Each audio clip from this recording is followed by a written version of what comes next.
Very good. Dear viewers, দেখুন আমাদের class 5-এ English ফটোটি যে বইটা আছে ওখানে কিন্তু ফুড ফ্রেম নামে কিন্তু একটা চ্যাপ্টার আছে, রাইট?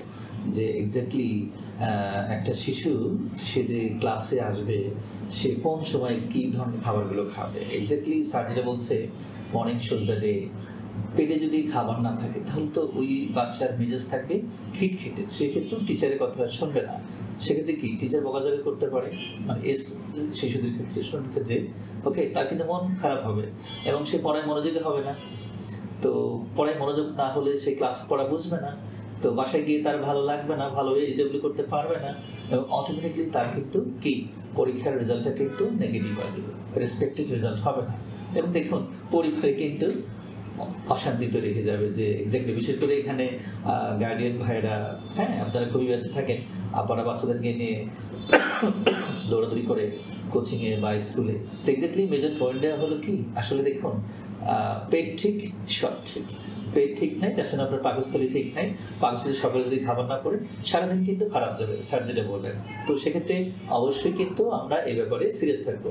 আমরা বেশিরভাগ গার্ডিয়ানদের সাথে আলোচনা করে যে বুঝেছি বা শিশুদের সাথে কথা বলে যেটা বুঝেছি সেটা হলো যে বেশিরভাগ বাচ্চারা যারা বিশেষ করে মর্নিংয়ে ক্লাস করে, রাইট, মর্নিং শিফটে স্কুলে আসে, সেই ভোর 6টা 7টায় ওকে বাসা থেকে বের হয়, সেক্ষেত্রে ওরা খেতে চায় না, ঘুম থেকে উঠে ব্রাশ করে দৌড়ে চলে আসে, ওরা বলে যে স্যার খাবার খেতে গেলে বমি লাগে আদার্স। তো সেক্ষেত্রে এক্স্যাক্টলি আমাদের খাবার যে ট্রেন্ড যেটা, এই ব্যাড হ্যাবিটটা এনিওয়ে চেঞ্জ করতে হবে। এছাড়া আমরা যারা শিক্ষকতা করছি এরা যতই বাচ্চাদেরকে নিয়ে আমরা পড়াশোনার চেষ্টা করি, পর্ব করি, কিন্তু কাজ হবে না। কিন্তু সেক্ষেত্রে আমি গার্ডিয়ানদেরকে বলবো অবশ্যই আপনারা বাচ্চাদেরকে খাবার খাইয়ে যথাযথভাবে তারপরে স্কুলে পাঠাবেন। এক্স্যাক্টলি। তো আমি স্যারের কাছে আবার ব্যাক করবো, সেটা হলো অনেক শিশুই জাঙ্ক ফুডের প্রতি ভক্ত। অভিভাবকরা কিভাবে অস্বাস্থ্যকর স্ন্যাক্সের উপর নির্ভরতা কমাতে পারেন এবং স্বাস্থ্যকর খাদ্যাভ্যাসের উৎসাহিত করতে পারেন? অনেক অনেক ধন্যবাদ আপনাকে। বর্তমান সময়ের জন্য এটা সবচেয়ে গুরুত্বপূর্ণ প্রশ্ন বলে মনে করি। আমি উদাহরণ দিয়ে কথা বলি। ধরুন আপনি সকালবেলা উঠে নামাজ পড়ছেন, দুপুরে নামাজ পড়ছেন, আসর নামাজ পড়ছেন, মাগরিব পড়ছেন। যখন আপনি আপনার বাচ্চার সামনে নামাজ পড়তে যাবেন, বাচ্চা কিন্তু আপনার উজু করা দেখে উজু করবে। আপনি যখন জায়নামাজে নামাজ পড়তে দাঁড়াবেন, বাচ্চা আপনার পাশে দাঁড়াবে। আপনি সিজদায় গেলেন, বাচ্চা কিন্তু সিজদা দিবে। এরপরে কি করছেন বাচ্চা কিন্তু ক্রস করে দেখবে, আপনাকে ফলো করবে।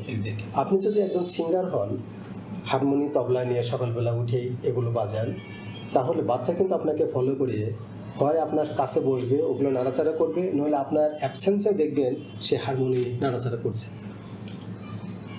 এটা বলছি, দেখেন বাচ্চা কিন্তু আপনাকে ফলো করছে। কিন্তু আপনি বাচ্চাকে যদি বলতেন যাও উজু করে আসো, নামাজে দাঁড়াও, বাচ্চা কিন্তু ভয় পেয়ে যেত অথবা দূরে থাকতো। অর্থাৎ একটা হিউম্যান নেচার হলো বাচ্চারাও কমান্ড শুনতে রাজি না, ফলো করতে রাজি। তাহলে এই যে জাঙ্ক ফুড, ফাস্ট ফুড যাই কিছু বলেন না কেন, বলছেন যে বাচ্চারা হ্যাবিচুয়েট হয়ে গেছে বা বাচ্চারা এটা খেতে পছন্দ করে। আমি এই জায়গাটা পুরোপুরি বাচ্চাদেরকে দোষ দিতে রাজি নাই। আমি বাচ্চাদের কথা বলতে চাই না এখানে, বলবো হলো বাচ্চাদের পারিবারিক অভিভাবক অথবা প্রাতিষ্ঠানিক অভিভাবকদের জন্য। আপনারা যদি এইটা না করতেন, নিজেরা যদি না করেন, সে হোক সেটা পারিবারিক হোক সেটা প্রাতিষ্ঠানিক, আপনারা যদি নিজেরা না খান তাহলে বাচ্চারা পাবে কোথায়? আপনারা এটা অ্যাভয়েড করেন। যদি কেউ নিয়ে এসে থাকেন, খাওয়ার অভ্যস্ত হয়ে থাকেন, তাদেরকে বোঝান যে ফাস্টফুডের এই খারাপ দিক, এই ভালো দিক। তাহলে খারাপ দিকগুলো বোঝাইলে কিন্তু তারা বুঝবে।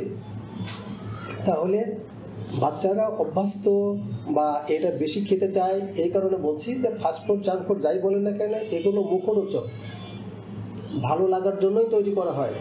এটা হাইজিনের দিকে খুব বেশি তাকানো হয় না সত্যিকার অর্থে। বিশেষ করে আমাদের দেশে তো আরোই না, হাইজেনিক না। এটা মানুষের জন্য হেলথ হ্যাজার্ড খাদ্য। এই খাবারটাকে যদি আপনারা বোঝান, বাচ্চাদেরকে নিজেরা যদি অ্যাভয়েড করেন, দেখবেন বাচ্চারা অ্যাভয়েড করছে। অনেক প্রমাণ আমাদের কাছে আছে। অনেক মায়েরাও অভিযোগ করে আমার বাচ্চা কিচ্ছু খায় না। আচ্ছা বলেন তো কিছু না খেলে সে বাঁচবে কী করে? মায়েদের স্বভাব হলো সকাল দুপুর বিকাল নাই, আরও মাঝখানে তাকে জোর করে খাওয়ানো, আসলে তার বডি ডিমান্ড নাই। তো গ্রামের ছেলেরা খাওয়ার পরে দেখবেন যে লাফালাফি ছোটাছুটি করছে, আপনি শহরে লাফানোর জায়গা দিতে পারবেন? আপনি যে ফ্লোরে থাকেন ওই ফ্লোরে যদি বাচ্চা লাফায়, নিচের ফ্লোর থেকে কমপ্লেন আসবে। নিজের বাসায় থাকলে পরে নিচের একটা কমপ্লেন করবে, ভাড়া বাসায় হলে পরে অন্য ভাড়াটিয়ারা মালিক কর্তৃপক্ষ এসে বলবেন যে দরকার নেই, আপনি বাসা ছেড়ে দেন। তার মানে আপনার বাচ্চার ফিজিক্যাল এক্সারসাইজ করার মতো কিন্তু কোনো জায়গা নেই। তাহলে ফিজিক্যাল এক্সারসাইজ যদি কম হয় তাহলে ওর এনার্জি কম লাগবে। দৌড়াচ্ছেন না তো, খেলাধুলা করছেন না তো, তাহলে ওর শরীরটা গড়বে কী করে? এনার্জি কম, কিন্তু মায়েরা জোর করে খাওয়াতে চায়। এই জোর করে খাওয়ানোর ফসল কিন্তু তার খাওয়ার পরে বমি করে। ঠিক তেমনি মায়েরা বলে যে আমার বাচ্চা গরুর মাংস, মুরগির মাংস, ডিম বা ছাগলের মাংস এটা ছাড়া আর অন্য কিছু খায় না। আসলে ওই মায়ের কাছ থেকে হিস্ট্রি নেন, তারা প্রতিদিন যে বাজার করে, বাজারের শাকসবজির পরিমাণ কতটুকু, দেখবেন যে খুবই কম, একেবারে নগণ্যতম অথবা নাই। তার বাপ মা খাচ্ছে না, বাচ্চারা কোথায় পাবে, শিখবে কোথা থেকে? এই জন্য আমি বলতে চাই, ফাস্টফুড জাঙ্কফুডের কথা যাই বলেন না কেন, প্রথম পরামর্শ হলো বাড়ি থেকে আপনারা এই খাবার ব্যাপারে আপনারা খাবেন না, আপনারা এখান থেকে দূরে থাকেন। প্রতিনিয়ত স্বাস্থ্যকর খাদ্য খাবেন এবং ওদেরকে শোনায় শোনায় আড়ালে আড়ালে এটাকে ভালো দিকগুলো বলেন, ওকে ফোর্স করেন না। এখন খেলো না, পরেক্ষণেই খাবে। যে মধ্যে কী মজা আছে, বাবা মা তো খেতে চায়, বাবা মা তো ভালো বলছে, কী মজা আছে, ওটা কিন্তু ফলো করবে তারা।